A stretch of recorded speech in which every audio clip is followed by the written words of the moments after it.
दोस्तों, मेरा नाम तौकीर अख्तर है और मैं आज आपके लिए दूसरा एलिमेंट लेके आया हूँ, NEBOSH international certificate in occupational safety and health IG-1 का।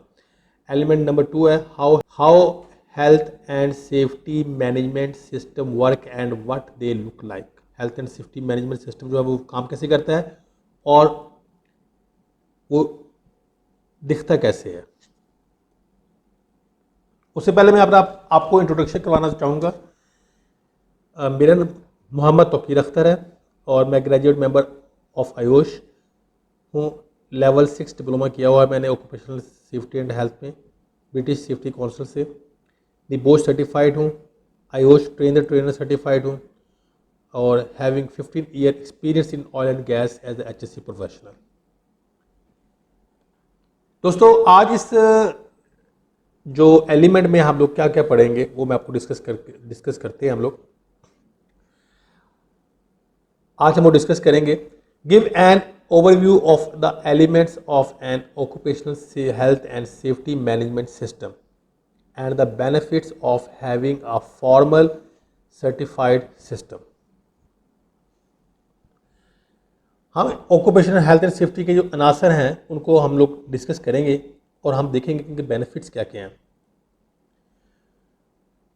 Benefits of having formal certified system, यानी रस्मी और तस्दीकी निज़ाम के फ़ायदे क्या क्या हैं। इसमें क्या होगा, मिसाल के तौर पर रस्मी की आम एक कंपनी है, उसने अपना health and safety management system बना लिया, लेकिन एक कंपनी है उसने सर्टिफाइड किया हुआ है, यानी उसको तस्दीक करवाई हुई है। ठीक हो गया।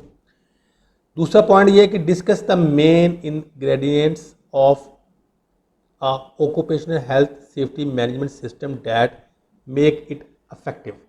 पॉलिसी है, रिस्पॉन्सिबिलिटीज है, अरेंजमेंट है।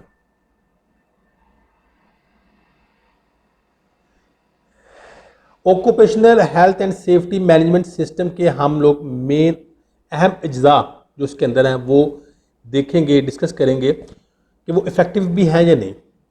उसमें कौन कौन सी चीज़ें आएंगी, पॉलिसी आएगी, रिस्पॉन्सिबिलिटीज आएंगी और अरेंजमेंट आएगी। पॉलिसी क्या होती है, हिकमत अमली, जिम्मेदारियां और तरतीब देखेंगे हम लोग इसकी। दोस्तों, health and safety management system का थोड़ा सा मैं आपको बताना चाहता हूँ एक एग्जाम्पल के ज़रिए। जब भी कोई आप मोबाइल लेते हैं या आप कोई भी इलेक्ट्रॉनिक्स की चीज़ लेते हैं तो एक आपको मैनुअल मिलता है। ठीक हो गया।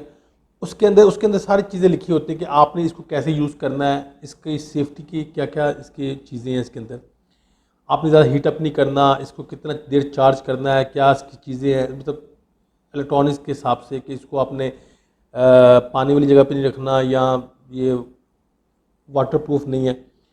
तो वो जो चीज़ होती है वो मैनुअल होता है। इसी तरह हर कंपनी का एक सेफ्टी मैनुअल भी होता है, उसी को हम occupational health safety management system कहते हैं। वो एक बुक की शक्ल में भी हो सकता है, वो एक डॉक्यूमेंट्स की शक्ल में भी हो सकता है, वो कुछ पेपर्स की शक्ल में भी हो सकता है। ठीक है, ये हम आगे डिस्कस करेंगे, यही इस टॉपिक में हम बताएंगे आपको। Occupational health and safety management system, अब हम इसको इंट्रोडक्शन करते हैं। Introduction to occupational health and safety management system. PDCA cycle है एक। PDCA में क्या है, प्लान, डू, चेक और एक्ट है। प्लान क्या चीज़ है?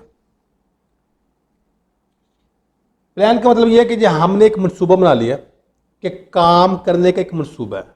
आप कोई भी काम करते एक मंसूबा बना लेते हैं, प्लान करते हैं कि ऐसे करना है, इस तरह जाना है, मार्केट से ये चीज़ शॉपिंग करनी है, ये चीज़ लेके आनी है, घर आना है, किस पे जाएंगे हम लोग, कैसे जाएंगे, रास्ते में कितना टाइम लगेगा, ये हम प्लान करते हैं। हर चीज़ का हम प्लान करते हैं। इवन का खाने का भी प्लान है हमारा, सोने का भी प्लान होता है। इसी तरह इसके अंदर भी एक प्लान है। प्लान क्या है कि हम क्या करने जा रहे हैं, what you are going to do. आप क्या करने जा रहे हैं, डू इट। डू इट का मतलब ये हो गया कि करना है, हमने कर दिया, कर दो, ये हो गया। चेक, चेक क्या है, you are doing is working. जो हम लोगों ने काम किया है वो काम असल में हो भी रहा है कि नहीं, जिससे हम चाह रहे हैं वैसे काम हो रहा है कि नहीं हो रहा, ये चेक है हमने, ये इसको देखना है। एक्ट, एक्ट जो है अब उसमें यह है कि जी if what you are doing could be improved, इसे बेहतर कैसे बनाया जा सकता है, ठीक है, इसको बेहतर कैसे बनाया जा सकता है, एक्ट, एक्ट में यह आ जाएगा। The ILO occupational health safety management system, ये ILO है जी, पॉलिसी है, ऑर्गेनाइजिंग है, प्लानिंग एंड इम्प्लीमेंटिंग है, एवेल्यूशन है, एक्शन फॉर इम्प्रूवमेंट है और ऑडिट है।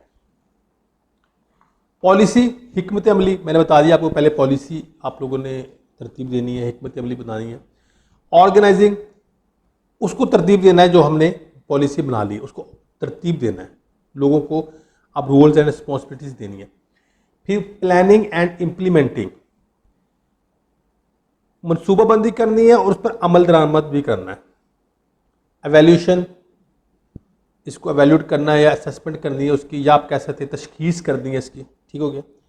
एक्शन फॉर इम्प्रूवमेंट, बेहतरी के लिए क्या क्या कर सकते हैं हम लोग, क्या काम कर सकते हैं, हमें ये भी देखना है, ठीक हो गया। ऑडिट, ऑडिट का मतलब ये होता है कि किसी को चेक करना या जांच पड़ताल करना, इस तरह। ये इसकी इंग्रेडिएंट्स हैं, ये इसके जुज़ हैं। हमने डिस्कस किया था ना कि इसके अहम जुज़ कौन कौन से हैं occupational health safety management system के, ये उसके जुज़ हैं। पॉलिसी है, ऑर्गेनाइजिंग है, प्लानिंग है एंड एवेल्यूशन है, एक्शन फॉर इम्प्रूवमेंट है और ऑडिट है। अब इसको ज़रा जल्दी जल्दी हम इसको स्टडी करते हैं कि पॉलिसी क्या चीज़ है। मैंने बताया आपको पॉलिसी क्या है, हिकमत अमली, ठीक हो गया।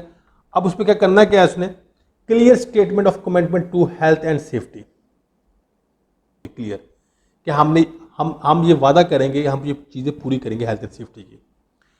ऑर्गेनाइजिंग में क्या आएगा, roles and responsibilities for health and safety, हम अपने वर्कर्स को, अपने मैनेजमेंट को, अपने सुपरवाइजर्स को कुछ रोल्स एंड रिस्पॉन्सिबिलिटीज दे देंगे कि आपने हेल्थ एंड सेफ्टी में ये काम करने हैं। At all levels in the organisation, हर लेवल पे, मैनेजमेंट के लेवल पे, सुपरवाइजर के लेवल पे, टेक्नीशियंस वगैरह के लेवल पे और नीचे एम्प्लॉयज जो भी है लेबर के लेवल पे, हमने हर को उनकी रोल्स एंड रिस्पॉन्सिबिलिटीज बता देनी है। आपकी जिम्मेदारी क्या क्या है ये बतानी है हमने। आगे चलते, प्लानिंग एंड इम्प्लीमेंटिंग, मनसूबा करना है और उसको अमल भी करना है। उसमें क्या क्या चीज़ें आएंगी, detailed arrangement to manage health and safety, उसकी तरतीब करनी है हेल्थ एंड सेफ्टी को मैनेज करने के लिए, ठीक हो गया। रिस्क असेसमेंट्स, रिस्क असेसमेंट मैंने पहले बताया था आपको, to quantify the risk at work place is called risk assessment, हमने उसको रिस्क असेसमेंट भी करनी है। एवेल्यूशन, एवेल्यूशन में क्या क्या आएगा जी, method to monitor and review the effectiveness of arrangement. Evaluation में आएगा जी method to monitor and review the effectiveness of the arrangement, निगरानी का तरीका, जो निगरानी का तरीका होगा, जो मॉनिटर का तरीका जो है उसका जायजा लेना है कि जो हमने इंतजाम किए हैं वो उसका उनका असर भी है कोई है या नहीं, उसको हम एवेल्यूशन करेंगे, कहेंगे, या उसको हम कैलकुलेशन, जो कैलकुलेशन वगैरह होगी, जो हमने उसके ऊपर ऑलरेडी इंतजाम किए हुए हैं उसको वो असरअंदाज हैं या नहीं है, ये देखेंगे हम लोग, ठीक है। ऑडिट, लेकिन मैं एवेल्यूशन का थोड़ा सा ये ब्रीफ कर दूं कि जैसे मिसाल के तौर पर हमने रिस्क असेसमेंट की है, या आसान लफ्ज़ों में ये कह दूं कि हमने साइन बोर्ड लगाए हुए हैं, लोगों को बताया कि हार्नेस बेल्ट पहननी है, हेलमेट पहननी है, पीपी लगाए हुए हैं, ठीक है, नो स्मोकिंग एरिया है, वो हमने बता दिया कि यार स्मोकिंग नहीं करनी, मास्क पहनना है, तो क्या हम उसको फॉलो करें कि नहीं करें, ये एवेल्यूएट करना हमने, कि जो हमने बताया गया है, लोगों को बताया या लिखा गया है जो हमारे पेपर्स में, वो लोग उसको फॉलो करें कि नहीं करें। अब आ गया ऑडिट, ठीक है। ऑडिट क्या होती है, independent critical and systematic review of the management system, ये मैनेजमेंट सिस्टम का एक आज़ादाना, तनकीदी और मुनज़्ज़म जायजा लेता है, ठीक हो गया। Action for improvement, steps to correct issues found in review, बेहतरी के लिए अमल क्या होगा, ठीक है। उसमें आप ये कह सकते हैं कि रिव्यू में जो मसाइल को दुरुस्त करने के इक़दाम हैं, एक मिसाल दे रहा हूँ कि एक जगह पे हमने लिख दिया कि सिगरेट नहीं पीनी, ठीक है, अब वहाँ लोग सिगरेट भी पी रहे हैं, वो वहाँ स्मोकिंग वाला भी काम चल रहा है, तो फिर हमने इस पर एक्शन लेना है। इसमें अभी बेहतरी की गुंजाइश है। लोग केयर नहीं कर रहे, लोग हेलमेट पहन के नहीं आ रहे, लोग ग्लासेस पहन के नहीं आ रहे, लोग ईयर प्लग पहन के नहीं आ रहे। तो ये चीज़ें हमने देखनी है कि एक्शन जो हमने लगाए हैं वो उसमें इम्प्रूवमेंट की गुंजाइश है या नहीं है। आगे चलते हैं। Continual improvement, the SMS will develop over time की तरफ जा रहा है। The SMS will develop over time. Safety management system जो है वो वक्त के साथ साथ उसको हम लोग बनाएंगे या डेवलप करेंगे, या आप कह सकते हैं कि अपडेट करेंगे, जो भी कह सकते हैं, क्योंकि उसमें हो सकता है कुछ चीज़ें ऐड हो सकती हैं, कुछ चीज़ें माइनस हो सकती है, कुछ टेक्नोलॉजी चेंज हो सकती है, कुछ भी हो सकता है, ठीक है। उसके लिए हमने बेहतरी तरफ लेके जाना है टाइम के साथ साथ। अब ये देखिए, ये एक मॉडल है ISO 45001, the occupational health safety management system standard. ये एक मॉडल बनाया हुआ जिसमें एक्सटर्नल एंड इंटरनल इश्यूज हैं, कॉन्टेक्स्ट ऑफ ऑर्गेनाइजेशन है, needs and expectation of workers and other interested parties, scope of occupational health and safety management system है, planning है, improvement है, लीडरशिप है, परफॉर्मेंस एवोल्यूशन है, स्पोर्ट्स 7 एंड 8 ऑपरेशन। ये एक model बनाया हुआ है, ठीक हो गया। हम इसको आगे डिस्कस करेंगे डिटेल में। वो कहते हैं what are the key elements of the ILO OSH health and safety management system, making the management system work, the health and safety policy. Health and safety policy को हम लोगों ने अब डिस्कस करना है इसमें। Introduction to health and safety policies, ये क्या है जी? Health and safety policy and important document, ये एक दस्तावेजात है, एक, ठीक है, the foundation stone for good health and safety management in an organisation, health safety management की बुनियाद है। Sets out the organisation aims, company के मकसद को तरतीब देता है। Identifies who is responsible for achieving these aims, ये बताता है कि कौन कौन रिस्पॉन्सिबल है इस मकसद को अचीव करने के लिए, पाने के लिए। States how the aims are to be achieved, ये भी बताता है कि इन मकसद को हमको लोग कैसे हासिल कर सकते हैं। Specific to each organisation requirement, हर ऑर्गेनाइजेशन की अपनी रिक्वायरमेंट्स होती हैं, अपनी इनकी तरजीहात होती हैं। Not to be confused with policy in health and safety management system model, आपने health and safety management system में कन्फ्यूज नहीं होना, जो भी बताया गया। अच्छा, अब इसमें बताया गया ये क्या है कि जी एक ये बुनियाद है health and safety management system, ठीक है। उसमें क्या होता है कि ऑर्गेनाइजेशन जो होती है वो उसमें मकसद होता है, कोई एम होता है इस पॉलिसी का, कोई टारगेट होता है, कोई अचीवमेंट होती है कोई, ठीक हो गया। और कौन कौन रिस्पॉन्सिबल है ये बताया जाता है इसके अंदर, और ऑर्गेनाइजेशन की क्या क्या रिक्वायरमेंट्स हैं ये भी बताया जाएगा। ये एक आपको टास्क मिला है जी, कहते हैं why might the health and safety policy of to organisation be different. दो कंपनियां हैं, डिफरेंट कंपनियां हैं, उनके हेल्थ एंड सेफ्टी जो पॉलिसी है वो डिफरेंट क्यों होगी, ये बताएं। वो कहता है कि why not there a prescribed one size fits all approach to developing a policy. ऐसा क्यों होता है कि जब आपने पॉलिसी बनानी है ये सब के लिए ही फिट हो जाए, ठीक हो गया, सारी कंपनीज के लिए ही फिट हो जाए, सारी कंपनी ही इसको यूज़ करना शुरू कर दें। हर कंपनी की अपनी अपनी अलग पॉलिसी क्यों होती है। ग्रुप एक्सरसाइज है जी, why is an organisation health and safety policy so important. Health and safety policy क्यों इम्पोर्टेंट है, क्यों अहम है। Why might two organisation doing similar work as different policy. दो कंपनियां हैं, कंस्ट्रक्शन कंपनियां हैं, दो कंपनियां हैं, दोनों फास्ट फूड की है, मिसाल के तौर पर KFC है, मैकडोनल्ड्स है, इन दोनों की कंपनियों की पॉलिसी अलग अलग क्यों होगी। दो कंस्ट्रक्शन कंपनियां हैं, उनकी अलग अलग पॉलिसी क्यों होगी, ठीक हो गया। और इसके अलावा दो फार्मेसी हैं, उनकी अलग अलग पॉलिसी क्यों होगी, ये क्यों होगी ऐसी पॉलिसी अलग अलग, ये बताना है। तो ये आप सोच के बताएं कि क्यों होगी। मुझसे क्वेश्चन किए करें और इस क्वेश्चन के साथ मुझसे आप पूछ सकते हैं, मुझसे बात कर सकते हैं इसके बारे में। कोई भी अगर आपको क्वेश्चन का आंसर चाहिए तो मुझे कमेंट में पूछ सकते हैं, मैं आपको बताऊंगा। मेरे नंबर पे व्हाट्सअप कर सकते हैं, मैं फिर भी बताऊंगा आपको। मैं नंबर भी साथ साथ नीचे लिखा हुआ है, तो व्हाट्सअप नंबर है, तो व्हाट्सअप कर सकते हैं मुझे। Standards and guidance, article number 14 है, ILO recommendation R164 requires employers to set down in writing policy and arrangement for health and safety management। वो कहते हैं जी एम्प्लॉयर्स को राइट करें, लिखे, ठीक है, और अरेंजमेंट बताए health and safety management system में, where circumstances warrant it. Health and safety में जो है वो लिखे जहां उसके हालात, उसकी ज़मानत, यानी हालात के मुताबिक होना चाहिए वो जो हेल्थ एंड सेफ्टी जो पॉलिसी है। और दूसरी बात है वो ज़बान आसानी से समझ आनी चाहिए। अब वो कहते हैं 3 parts of health and safety policy. 3 parts of health and safety policy में 3 पार्ट्स हैं उसके। स्टेटमेंट ऑफ इंटेंट्स है,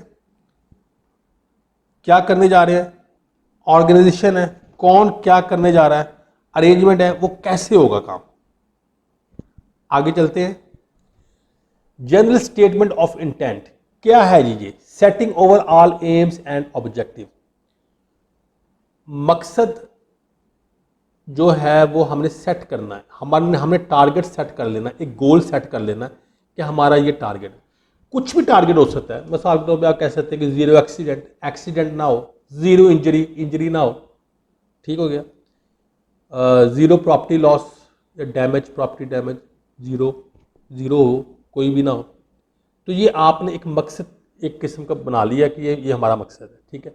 कंप्लाइंग विद लॉ, कानून के मुताबिक होना चाहिए वो चीज़, आप कानून को फॉलो कर रहे हो। अचीविंग स्टैंडर्ड्स के मुताबिक, अचीव स्टैंडर्ड्स मतलब आप स्टैंडर्ड्स को अचीव कर रहे हो। Reminds workers at all level of their responsibilities, तमाम वर्कर को बताना है कि आपकी जिम्मेदारियां क्या क्या है। Signed and dated by the most senior person, आपका जो सबसे सीनियर पर्सन है, मालिक भी हो सकता है कंपनी का, CEO हो सकता है, मैनेजिंग डायरेक्टर हो सकता है, वो साइन करेगा। रेगुलर रिव्यू, उसको आपने रिव्यू करता है, जायजा लेते रहना है, ठीक है, कि ये हमारी पॉलिसी ठीक बने कि नहीं बने। तो आपने समझ आ गया आपको कि मकसद आपने उसमें लिखना है कि हमारा मकसद ये है, कानून के मुताबिक लिखना है, लोगों को बताना है कि आपकी जिम्मेदारियां क्या क्या है इसके अंदर, और जो सबसे टॉप का बंदा है वो साइन करे, ताकि उसको पता होना चाहिए कि मैंने ये साइन किया हुआ है तो मैंने भी फॉलो करना है और मैंने लोगों से करवाना भी है।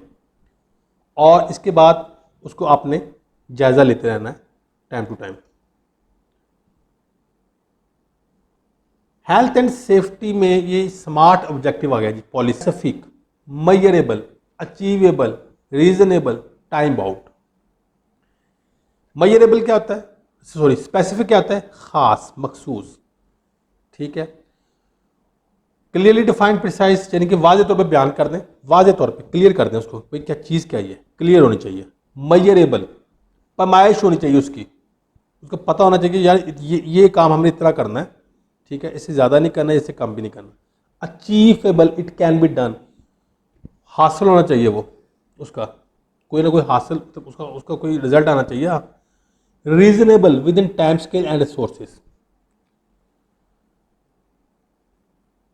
मुनासिब होना चाहिए वक्त और वसाइल के अंदर। Time bound, deadline, time scale, वक्त बताना चाहिए कि इतने वक्त में आपने कंप्लीट करना है, 1 हफ्ते में, 2 हफ्ते में कंप्लीट कर लेना। जैसे वो कहते हैं review all 48 risk assessments with in 12 month period, यानी आपने एक टाइम बता दिया कि 12 महीने में 48 रिस्क असेसमेंट जो है वो पूरी की पूरी रिव्यू हो जाएंगे, ठीक हो गया। सेटिंग स्मार्ट ऑब्जेक्टिव्स, क्या आज इसके ऑब्जेक्टिव्स क्या क्या हैं, मकसद क्या है इसके। It will be important to consider, क्या important to consider, who is going to set the objective, कौन कर रहा है ऑब्जेक्टिव को सेट, कौन करने जा रहा है? क्या कंपनी का मालिक करने जा रहा है, या मैनेजर करने जा रहा है, या प्रोजेक्ट मैनेजर करने जा रहा है, या कोई फाइनेंस मैनेजर करने जा रहा है, या कोई ऑपरेशनल मैनेजर करने जा रहा है, या कंस्ट्रक्शन मैनेजर करने जा रहा है? कौन करने जा रहा है ऑब्जेक्टिव को set? How objectives will be set at each functional level. जो भी आपने ऑब्जेक्टिव, जो भी आपने टारगेट, जो भी आपने गोल करने हैं, वो कैसे हर सतह पे आपने उसको सेट करना है, कैसे करेंगे आप? Legal and other requirements, legal चीज़ें, कानूनी और दूसरी रिक्वायरमेंट को पूरा करना है। हैजर्ड्स एंड रिस्क, रिस्क और हैजर्ड्स को देखना है जब ये आपने काम करना है, स्मार्ट ऑब्जेक्टिव करने हैं। हैजर्ड्स और रिस्क को देखना है। टेक्नोलॉजिकल ऑप्शंस, तकनीकी अख्तियारात ये देखने हैं आपने। Technological, operational and business requirement, माली देखनी है, ऑपरेशनल देखनी है, कारोबार ज़रूरियात देखनी है आपने क्या है। व्यूज़ ऑफ इंटरेस्टेड पार्टीज, दिलचस्पी रखने वाली जो पार्टीज हैं उनकी राय देखनी है वो क्या कर रही हैं।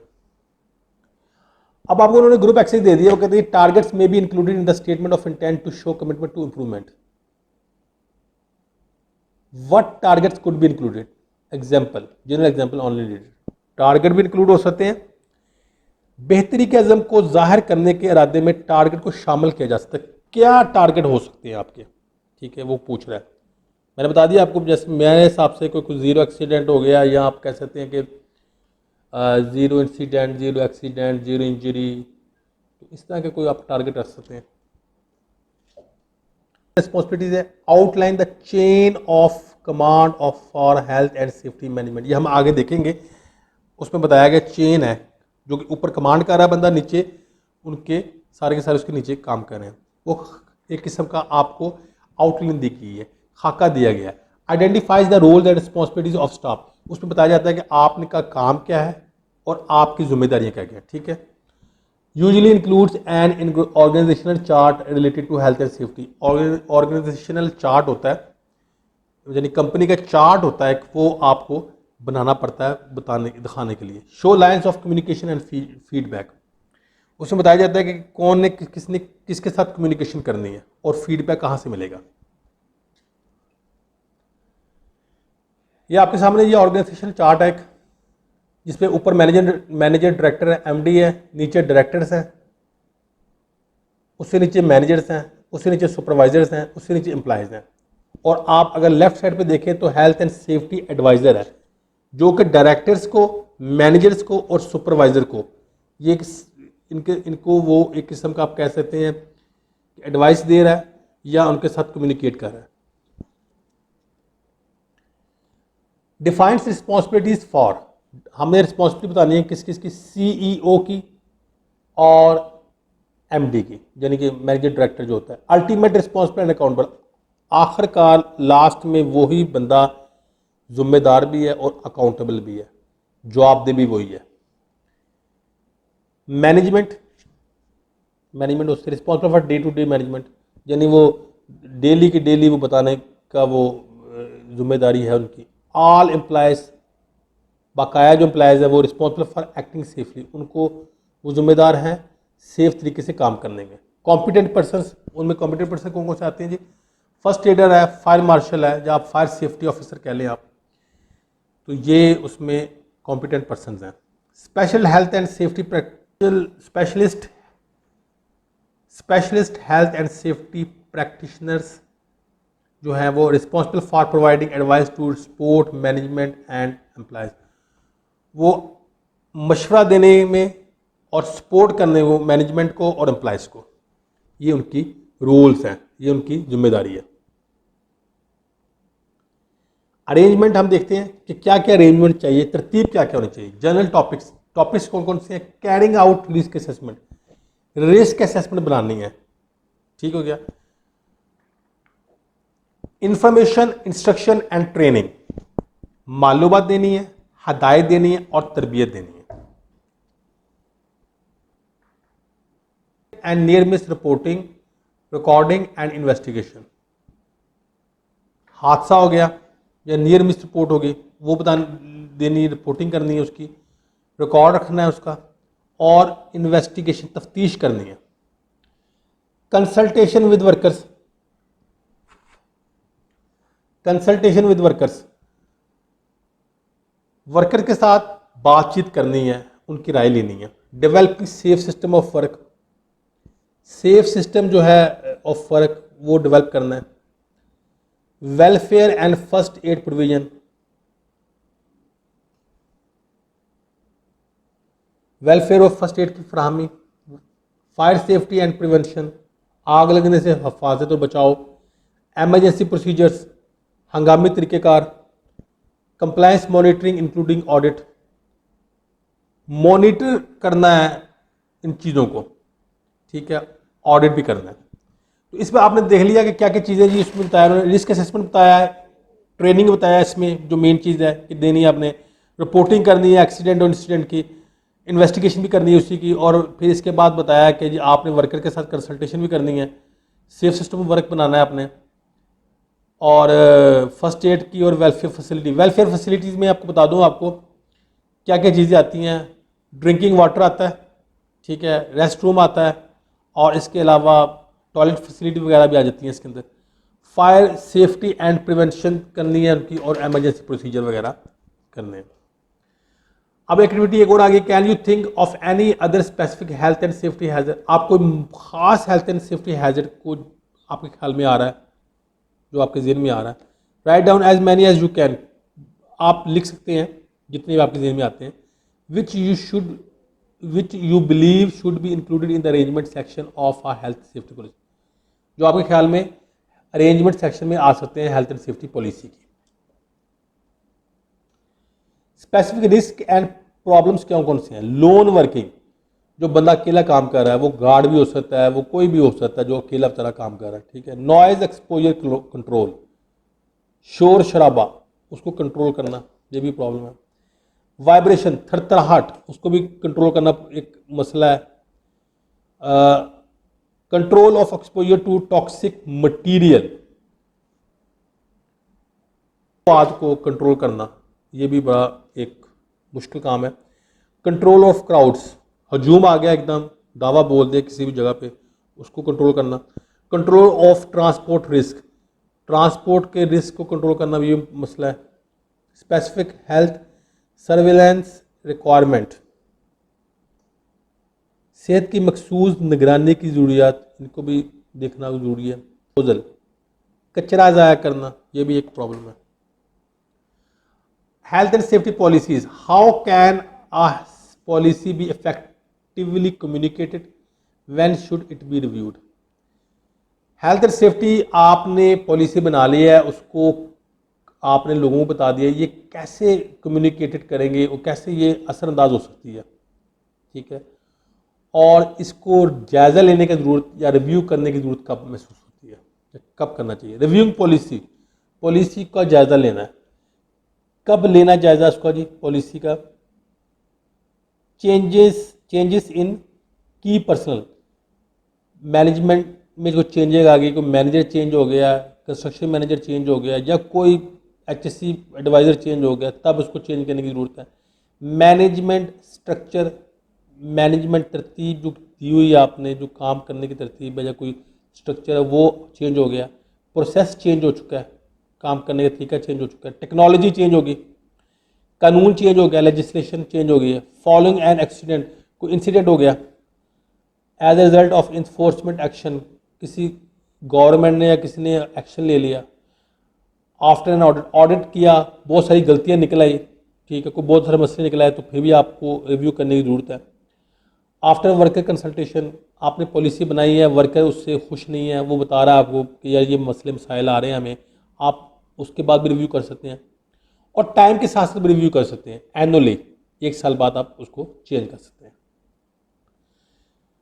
एक एक्सरसाइज और आ गई है, वो कहता है व्हाट आर द 3 की parts of health and safety policy. हमने ऊपर डिस्कस की थी, अब आपने बताना है कि कौन कौन से की पार्ट्स थे हेल्थ एंड सेफ्टी के। Health safety of targets might be referenced in policy and where.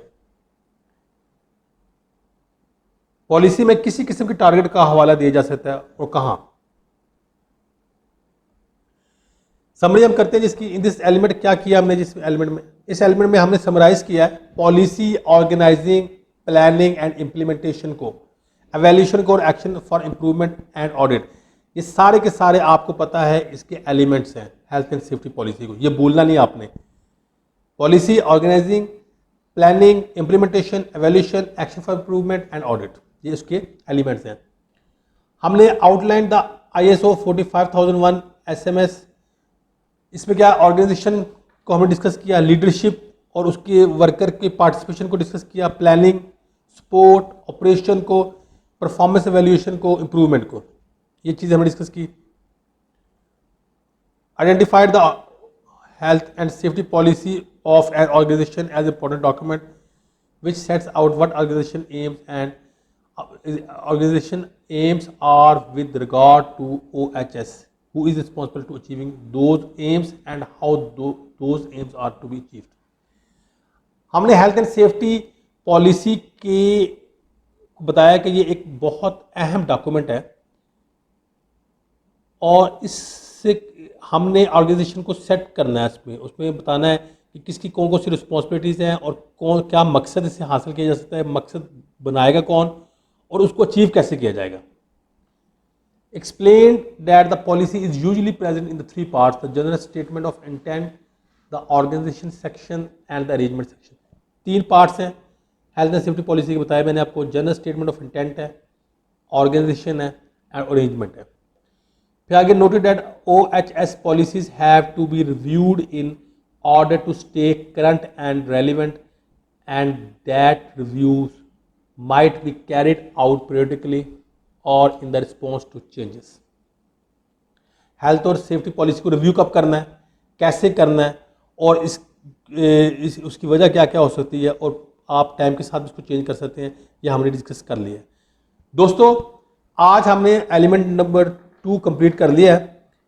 I hope कि आपको ये वीडियो पसंद आई होगी, ये लेक्चर आपको समझ आया होगा। अगर आपने कोई क्वेश्चन वगैरह पूछना है तो आप मुझसे क्वेश्चन आंसरिंग आप कर सकते हैं। मेरा ईमेल एड्रेस मैं आपसे शेयर कर रहा हूँ, मैं आपसे अपना फ़ोन नंबर शेयर कर रहा हूँ जो व्हाट्सएप पे है, और इसके साथ साथ मैं आपसे ये चैनल शेयर कर रहा हूँ। आई होप कि ये चैनल भी आपको पसंद आया होगा। आप इसको सब्सक्राइब कर सकते हैं और इसको आप लाइक कर सकते हैं। Thank you very much. So nice of you. Allah Hafiz.